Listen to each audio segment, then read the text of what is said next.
Halo guys, guys apa kabar semua guys? Alamak kita ber-PDPR lagi guys.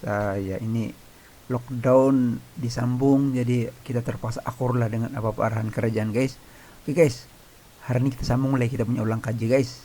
Ah, Hari ini kita sampai kepada Nina, media komunikasi. Kalau kamu tengok dalam buku rujukan kita itu guys, ada di muka surat 130. Tengok, jangan tidak tengok. Dan jangan lupa baca.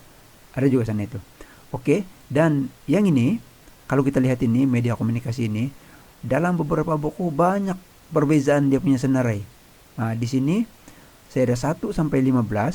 Setengah-setengah buku ada yang ambil sampai nomor 9 lah. Setengah-setengah buku pula ada yang sampai nomor 12 lah. Ada yang pula sampai nomor 8 saja. Jadi untuk mengelakkan tertinggal mana-mana poin, saya kumpul setiap yang buku yang saya ada, saya kasih senarai jadi 15-15 itu. Oke, jadi kamu kena lihat setiap satu, terutama yang susah mau dipaham. Jadi hari ini tujuan saya ialah saya target dulu untuk saya mau kasih terang bahagian ataupun nomor yang memang selalu kamu tidak paham. Oke, yang pertama ialah saya terus lompat pergi intranet. Sebab ini ramai yang ini jarang berlaku dalam maksud saya jarang kita buat kita pakai bah. Kalau yang ini nak bersemuka ini, ini selalu bersemuka maksud dia kita berjumpa sama orang. Kalau kita berjumpa sama orang, ini paling biasa kita itu buat dan kita paham apa maksud bersemuka. Telepon, lagi lah yang kamu bertelepon-teleponan kawan kamu itu dengan si dia itu teleponan itu. Tapi untuk dia ingat untuk dia punya huraian kamu kena tengok dalam buku rujukan atau buku yang buku nota. Oke. Internet, pun internet kamu selalu pakai, kamu tidak susah untuk memahami. Jadi saya mau terangkan terus pergi intranet. Apa itu intranet? Oke. Intranet ini dia adalah kalau saya boleh katakan kembar dengan Nina. Kembar dengan internet. Macam mana perlu dia kembar? Dia kembar sebab dia menggunakan peralatan yang sama, komputer yang sama, apa semua, wire dia pun semua sama, peralatan keyboard semua 99.99% sama. Bezanya cuma ini. Tengok. Kalau internet ini, saya tukar ini dulu sekejap. Sama pergi biru. Kalau internet ini yang kita biasa pakai, rangkaian komputer itu disambungkan ke internet seluruh dunia. Maksud dia ini gambar dunia ini bukan gambar telur. Oke. Jadi kalau internet ini boleh boleh surfing ke seluruh dunia. Itu. Oke. Sedangkan intranet pula dia memang menggunakan benda yang sama, peralatan yang sama, pakai current semua yang sama, tapi dia cuma berada tidak keluar. Dia cuma berada di satu organisasi saja. Biasanya satu bangunan lah.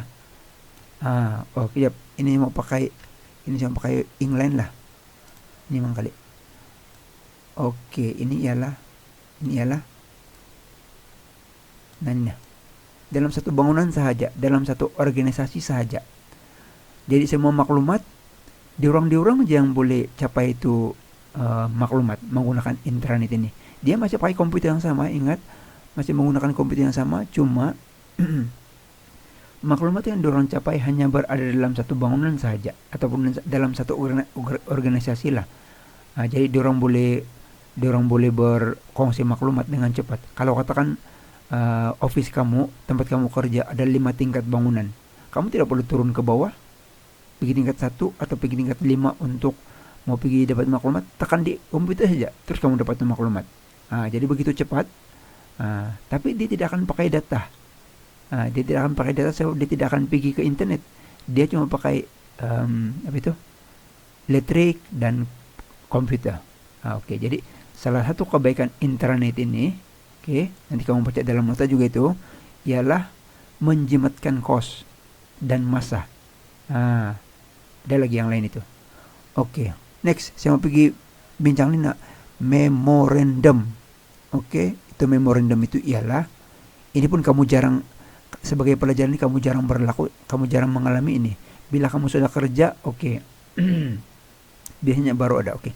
Memorandum ini begini. Memorandum ini ialah rasmi tau. Memorandum ialah, oke. Memorandum ialah satu lebih kurang macam pesanan ringkas berbentuk bertulis. Biasanya dia ada kertas kecil. Kadang-kadang kalau kamu pergi kedai buku, kamu akan nampak memo, dia bilang itu. Oke, memo dia bilang. Nanti saya bagi contoh ini memo lah. Ada, nanti saya cari di internet dulu, ada itu memo. Jadi dia punya, biasanya memorandum ini kecil saja, mungkin 1/4 daripada itu EVO. Tapi ada juga yang 1 sampai EVO lah. Cuma memorandum ini biasanya tidak akan sampai 2 muka surat. Kecuali kepilan dia. Baru macam dia punya lampiran lah. Baru sampai 2 muka surat. Biasanya memorandum ini yang ringkas. Dia ada tarikh, daripada, kepada, dan perkara. Oke, contoh. Tarikh hari ini 14 hari bulan 6. Oke, daripada penyelia pemasaran. Kepada penyelia pemasaran. Oke, daripada pengurus pemasaran kepada penyelia pemasaran. Perkara laporan bulanan. Nah, jadi dia akan cakap sini, sila berjumpa dengan saya. Ada inisial tanda tangan sini pendek. Itu saja memorandum. Memang sangat-sangat ringkas. Dia bukan berderet-deret yang kepada tuan, tiada. Makluman perkara dia sudah dirujuk, tidak. Itu di sini. Itu di nomor 6. Itu surat formal, kan? Surat formal ataupun tidak formal lah. Tapi kalau dalam merujuk kepada organisasi, dia memang surat formal lah. Oke, itu surat menyurat. Laporan, kamu tahu macam mana membuat laporan. Ini satu lagi saya mau bincang, itu bulletin. Bulletin itu ialah dia macam penerbitan. Mungkin jarang sudah lah sekarang, sebab itu kebiasaan dalam mana sudah kan, dalam handphone sudah kan, tapi masih juga ada. Bulletin ini salah satu ciri dia ialah dia diterbitkan secara berkala. Apa maksud berkala? Setiap kala itu, contoh bulanan. Setiap bulan dia akan ada. Katakan 1 hari bulan dia salah lokasi publish. Bulletin sekolah setiap bulan. Jadi macam mana kita menentukan dia punya bulanan? Tidak itu orang sendiri yang kasih tentu. Kalau dia mau kasih keluar bulanan, maka bulanan dia akan keluar lah. Tapi masih tetaplah. Kalau kamu cakap bulanan, maka bulanan. 1 hari bulan dia publish, 1 hari bulan lagi bulan 2 dia publish, bulan 3 begitu. Itu maksud dia bulletin. Ciri dia ialah dia berkala. Dan ini biasanya dalam satu organisasi juga. Tapi boleh juga pergi luar.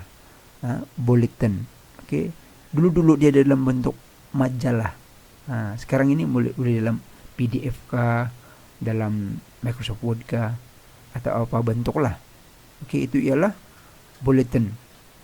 Email saya rasa tidak masalah. Email kamu tahu, hari-hari kamu ada semak email kamu kan. Yang pekeliling. Ini pekeliling. Pekeliling ini ialah edaran. Tapi biasanya formal lah. Pekeliling edaran. Edaran. Contohnya kalau dalam jabatan pendidikan, pekeliling tentang pemakaian pakaian sekolah dari kementerian KPM diedarkan kepada pihak sekolah untuk diikuti oleh para pelajar. Itu ialah berbentuk arahan dan peraturan dari KPM dan mesti diikuti. Itu maksudnya pekeliling. Pekeliling dari atasan kepada bawahan. Itu ialah pekeliling. Minit mesyuarat. Minit mesyuarat ini kalau bermesyuarat nanti kan semua mesyuarat biasanya lisan kan, bla bla bla bla dalam mesyuarat.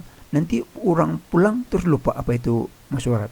Minit ini ialah tulisan-tulisan atau catatan tentang apa yang telah dimesyuaratkan. So kalau kompi mesyuarat takkan boleh ingat sama 1 jam mesyuarat. Mana otak mau ingat semua itu. Jadi itu mesyuarat itu diminitkan. Maksudnya diminitkan itu ditulis. Ditulis semula untuk disemak kemudian dalam minit mesyuarat yang akan datang. Ini rasmi. Disimpan dalam file. Setiap usaha lah biasanya yang tukang tulis minit mesyuarat ini. dan disahkan oleh pengerusi. Oke, pengerusi musyawarah.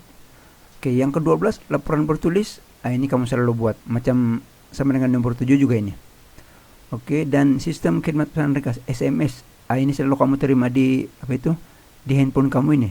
Kalau masa sekarang ini kerajaan banyak menyalurkan informasi mengenai mengenai COVID ini melalui sistem pesanan ringkas. Oke, semua akan terima serentak. Oke, seluruh negara melalui pusat pemberitahuan COVID inilah. Dan sebenarnya kamu juga boleh menghantar kepada orang lain ini SMS ini, tapi biasanya dia akan memakan cost duit. Oke, jadi jarang sudah orang guna sekarang ini. Oke, media cetak, surat kabar, katalog-katalog buku, katalog-katalog makeup, yang berkala-kala semua itu, tapoe, itu media cetak. Semua yang bercetak lah. Kemudian media elektronik, inilah yang macam komputer, TV, internet, semua ini, itu ialah media elektronik. Oke, guys, jadi itulah senarai untuk media komunikasi ini. Saya harap kamu boleh paham apa yang saya sudah kasih highlightnya, nomor 4, nomor 5, nomor 8, nomor 10, sama nomor 11 ini, sebab ini adalah perkara yang jarang kamu buat atau jarang kamu temui dalam kehidupan seharian. Oke, jadi sebab itulah saya sengaja pergi kasih terang bagian itu. Kenapa yang lain saya tidak kasih terang? Itu biasa kamu dengar dan kamu alami. Bersemuka, telepon, internet, semua itu. Apalagi ini laporan, surat menyurat itu sangat-sangat biasa dengan surat menyurat itu. Oke, dalam subjek BM pun kamu sudah belajar surat menyurat. Oke, jadi saya punya cadangan untuk kamu ialah ingat sebanyak mana fakta yang kamu boleh ingat, tapi untuk menghurai sekurang-kurangnya boleh dalam 5. Mesti kamu boleh hurai 5. So, biasanya soal minta 3 atau 4. Sekurang-kurangnya kamu boleh pilih yang 5 yang kamu ingat dia punya huraian itu. Macam mana mau ingat dia punya huraian? Ada dalam buku nota kita, dalam kerujukan kita. Coba tengok, apa itu bersemuka? Di sini dia beritahu nih, bersemuka merupakan komunikasi lisan yang melibatkan pertemuan muka antara dua pihak. Itu salah satu dia punya itu, kata kunci. Jadi bacalah itu. Oke, setiap hari baca satu muka surat. Saya bilang kan, bayangkan kalau katakan 1 bulan, dengan membaca satu muka surat saja, kamu boleh menghabiskan 30 muka surat. Itu kalau kamu baca satu muka surat 1 hari. Coba kalau kasih up lagi 2 muka surat 1 hari. 2 muka surat tidak lama tau. 4 menit, paling lama 5 menit lah siap. Baca aja, balik-balik baca, otomatis kamu akan teringat itu. Oke, jangan lebih baca dari satu bab, dari bab 1 sampai bab 9 dalam tempo 2 minggu. Mati kita, memang orang sanggup, banyak lagi kerja lain. Jadi kamu buat sikit-sikit, cuma disiplin lah. Hari ini saya mau baca muka surat begini, itu saja cukup. Muka surat 5 aja kamu kasih habis muka surat 5, tutup buku. Jadi kalau katakan kamu baca itu sampai 5-6 kali, so kasih habis tutup muka surat. Ini kadang-kadang ada yang buat last minute, terus membaca satu bab terus 1 hari. Tuh siapa-siapa pun tidak dapat buat, tidak mampu. Jadi mesti buat sikit-sikit tapi berterusan. Kita tidak tahu lagi macam mana kita punya keadaan ini, sama ada mau pergi bersemuka nanti di kelas atau macam mana, tapi kita belajar saja sebab pemeriksaan akan pasti ada. Oke guys, itu kelas untuk hari ini. Jadi terima kasih karena telah bersama-sama saya. Jangan lupa saya bilang ulang kaji dari bab 6 sampai bab 9. Pelan-pelan kamu ulang kaji. Ingat semua fakta yang saya sudah bagi itu. Berlatih untuk menulis. Kalau katakan dalam 1 hari, inilah contoh dia lah. Nih kan. Dalam 1 hari kamu berlatih menulis sampai nomor 8K. Besok lagi buat lagi untuk yang bab lain. Lama-lama otomatis kamu akan teringat tahu. Dan itulah yang ditanya dalam pemeriksaan.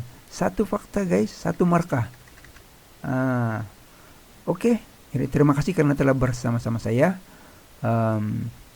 Jumpa lagi dalam kelas yang akan datang. Sama ada PDPR kah bersemua kah? Oke.